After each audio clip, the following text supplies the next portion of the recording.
This channel presents content that meticulously explores the substance of immortal philosophical texts and literary works, widely known in the humanities, and it is maintained by the interest of our viewers and subscribers. Your subscription, likes, notifications, and providing sponsorships will be a great source of encouragement for the administrator's content creation. Hello!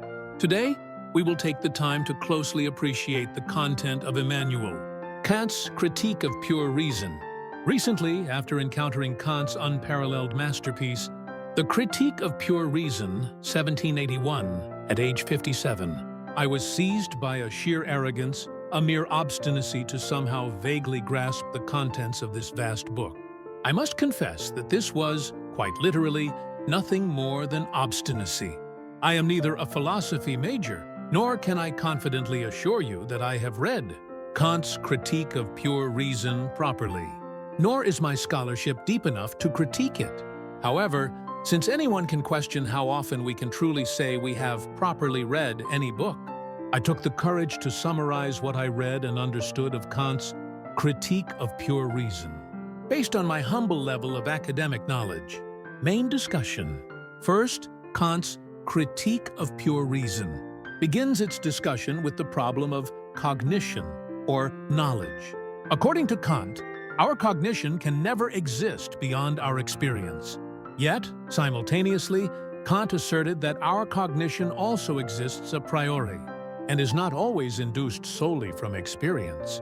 For example, a mathematical truth like 1 and 1, 2 is not entirely cognized through experience alone. He believed that the a priori part of our cognition encompasses more than just logic. It includes much that cannot be calculated or deduced from logic. Kant distinguished between a priori judgments, independent of experience, and a posteriori, empirical judgments derived from experience, while also separating analytic judgments and synthetic judgments. Analytic judgments are those where the predicate is already contained within the subject. For example, a KTX is a train. Their truth is self-evident, but conveys no new information. Conversely, synthetic judgments are those based on experience. For example, chocolate is sweet and convey new truth.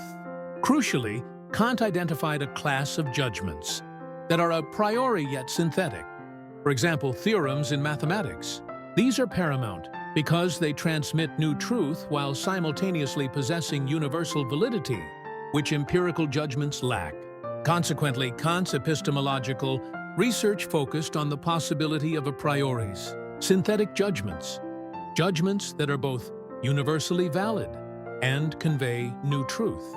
The Critique of Pure Reason explained how these a priori synthetic judgments are possible. A simple thought might suggest that nothing a priori exists. For example, the truth 1 and 1, 2 might be seen as merely the generalization of accumulated experiences. 1 cow plus 1 cow makes 2 cows. However, relying solely on experience makes it impossible to discover universally valid truth. Therefore, to prove the existence of something a priori that could establish this, Kant performed what is called the Copernican turn, or revolution. He proposed that the external world is only raw sensory material, and this world can only be cognized by us when our own mental faculties, our internal apparatus, organize and arrange this material.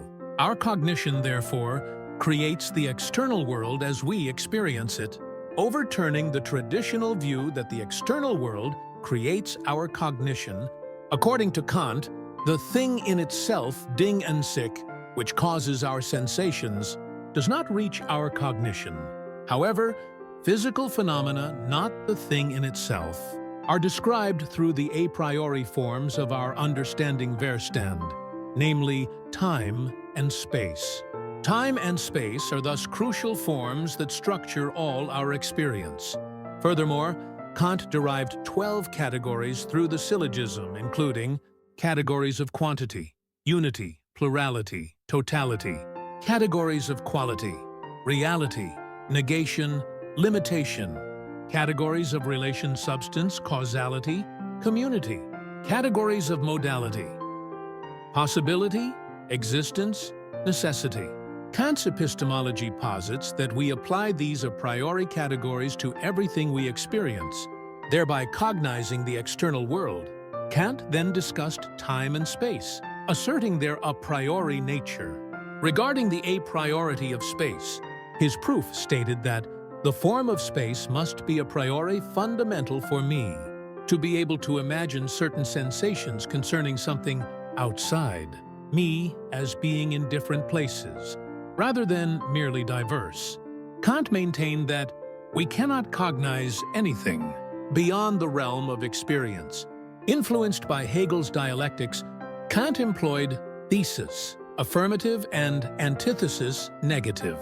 For instance, the contradiction between the thesis, the world had a start in time and is spatially limited, and the antithesis, the world has no beginning or end and is spatially infinite, he termed an antinomy, a necessary contradiction arising from the nature of reason itself, which can only be resolved through higher-level reflection.